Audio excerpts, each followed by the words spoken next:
జనగామ జిల్లాలో ధాన్యం కొనుగోళ్లు మందకోడిగా సాగుతున్నాయి. కాంటాలు పూర్తి అయినా లారీలు లేక రైతన్నలు తీవ్ర అవస్థలు పడుతున్నారు.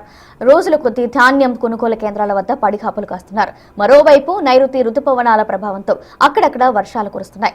దీంతో ధాన్యం తడిసిపోతుందని అన్నదాతలు ఆవేదన చెందుతున్నారు. వెంటనే కాంటాలు పూర్తి అయిన ధాన్యాన్ని లిఫ్ట్ చేయాలని రైతులు డిమాండ్ చేస్తున్నారు. దీనికి సంబంధించి మరింత సమాచారాన్ని మా ప్రతినిధి వేణు అందిస్తారు. ఋతుపవనాలు రాష్ట్రమంతా వ్యాపించాయి. అక్కడక్కడ జల్లులు కూడా కురుస్తున్నాయి. అయినా ఇప్పటి వరకు ధాన్యం కొనుగోలు కేంద్రాల్లో అన్నదాతలు ఇబ్బందులు పడుతున్న పరిస్థితి. జనగామ జిల్లాలో ఇప్పటి వరకు 73% మాత్రమే కొనుగోలు పూర్తయ్యాయి. 3 లక్షల మెట్రిక్ టన్నుల ధాన్యం కొనుగోలు టార్గెట్ పెట్టుకోగా 2,19,000 మెట్రిక్ టన్నులు మాత్రమే కొనుగోలు జరిగింది. ఇంకా 80,000 మెట్రిక్ టన్నుల ధాన్యం కొనుగోలు జరగాల్సి ఉంది. ప్రస్తుతం మనము గన్పూర్కు సంబంధించిన శివునిపల్లి ప్రాంతంలో ఉన్నటువంటి కొనుగోలు కేంద్రం. ఇక్కడ కాంటాలు పూర్తయినా కూడా వారాల తరబడి ధాన్యం లిఫ్ట్ చేయకపోవడంతో రైతన్నలంతా కూడా ఎప్పుడు వర్షం వస్తుందో తమ ధాన్యం తడుస్తున్నటువంటి ఒక ఆవేదనతో ఎదురు చూస్తున్న పరిస్థితి. సో ఏందమ్మా, ఎప్పుడు అసలు మీకు వరి ఎప్పుడు కోస్తారు, ఎప్పుడు పట్టుకొచ్చారు ఇక్కడికి మీరు? మేము 9 తారీఖు వరి కోసినాం సారు. పోయిన నెల మే నెల 9 తారీఖు వరి కోసినాము. 15 తారీఖు వడ్లు తెచ్చి ఇక్కడ పోసినాం. ఎండ పోసుకొని తెచ్చినాము, కుప్ప పోసుకున్నాం. పట్టు వెంట కొన్ని రోజులు జడిపిండ్లు.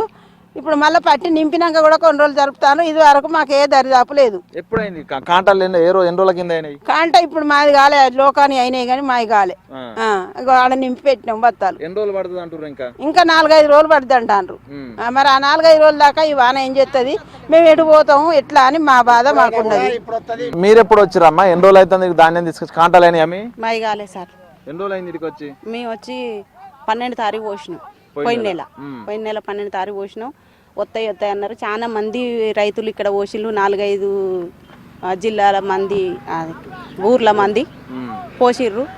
రాలేదు, లారీలు వస్తలేవు, అందరి అయిపోయినాయి. ఇప్పుడు ఇంకొక 4 లారీల మందం ఉన్నాయి. ఆ 4 లారీలు వస్తే పోతాం. మొన్న వర్షం పడ్డ కాంచి ఒక లారీ పోయింది. ఇప్పుడు 3-4 రోజుల కాంచి వస్తలేదు లారీ. ఇప్పుడు కాంటలేదు. ఇప్పుడు ప్రైవేట్ వెహికల్ పెట్టుకోవాలంటే ఆడి తీసుకుపోతే అవి దిగుమతి అయితే కావాలని సప్లై కూకుంటాను. ఎంత ఉందో ధాన్యం? ఎన్ని బస్తాలు అయింది? మా 62 బస్తాలు అయినాయి. ఇంకా 2-3 రోజులు పడుతుంది అంటాను. వర్షం వస్తే తడిస్తే ఎవరిది బాధ్యత? ధాన్యం మాదే బాధ్యత అంటాను. మాదే బాధ్యత. అది వేసిన కాంచి వాళ్ళు కాంట దిగుమతి అయ్యేదాకా మాదే బాధ్యత అంటారు. మీరమ్మా, మీరు ఎన్ని రోజులు అవుతుంది ఇక్కడికి వడ్లు తీసుకు? 20 రోజులు అవుతాను సార్. ఇక్కడనే ఉంటాను, రోజు వస్తాను పోతాను.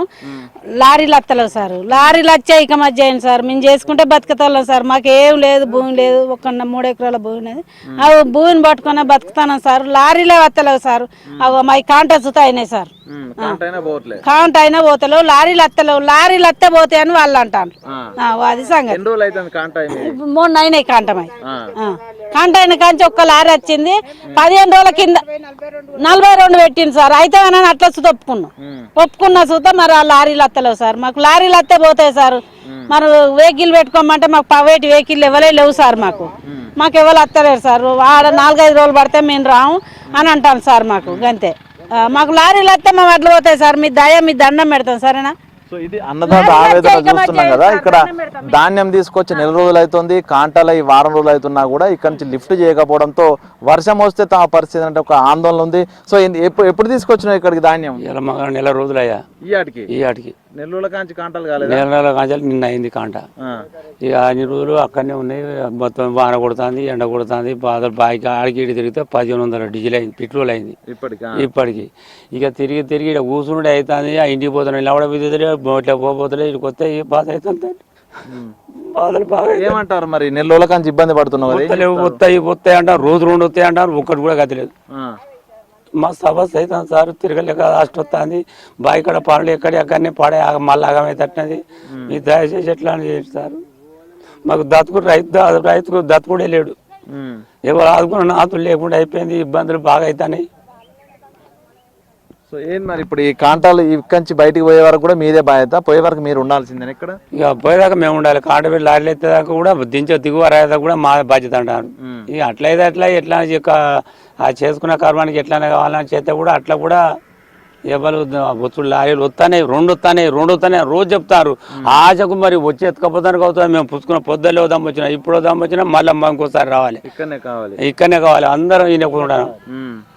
లారీలను అదేవిధంగా హమాలీలను త్వరగా తీసుకొస్తేనే తప్ప ఈ కొనుగోలు కేంద్రాల నుంచి కాంటాలు పూర్తయిన ధాన్యాన్ని మిల్లకు తరలించేటువంటి అవకాశం ఉంది. సో దీంతో ఓవైపు వర్షాలు ముంచుకొస్తున్నాయి, మరోవైపు ఖరీఫ్ సీజన్కు దుక్కులు దున్నుకుంటున్న పరిస్థితుల్లో కూడా ఇంకా కొనుగోలు కేంద్రాల వద్ద ప్రభుత్వ నిర్లక్ష్యము, అధికార నిర్లక్ష్యం కారణంగా రైతన్నలు ఎదురు చూస్తూ కన్నులు పెట్టుకున్నటువంటి సిచ్యువేషన్ కనిపిస్తుంది. ఇప్పటికైనా అధికార యంత్రాంగం స్పందించి ట్రాన్స్పోర్టేషన్ కల్పిస్తే ధాన్యం కొనుగోలు కేంద్రం ధాన్యం అంతా గోడంలోకి వెళ్ళిపోతే పూర్తిగా రైతులంతా కూడా సంతోషం వ్యక్తం చేసే పరిస్థితి. మొత్తానికి అధికార యంత్రాంగం స్పందించి రైతన్నలకు ఇబ్బంది లేకుండా ధాన్యాన్ని వెంటనే లిఫ్ట్ చేయాలన్నటువంటి డిమాండ్ అయితే ప్రధానంగా రైతుల నుంచి వినిపిస్తున్న పరిస్థితి. జనగామ జిల్లా లోపల ప్రస్తుతం కొనుగోలు కేంద్రాల వద్ద ఉన్నటువంటి తాజా సిచ్యువేషన్. వీడియో జర్నలిస్ట్ సంతోష్తో వేణు బిగ్ టీవీ, జనగామ జిల్లా.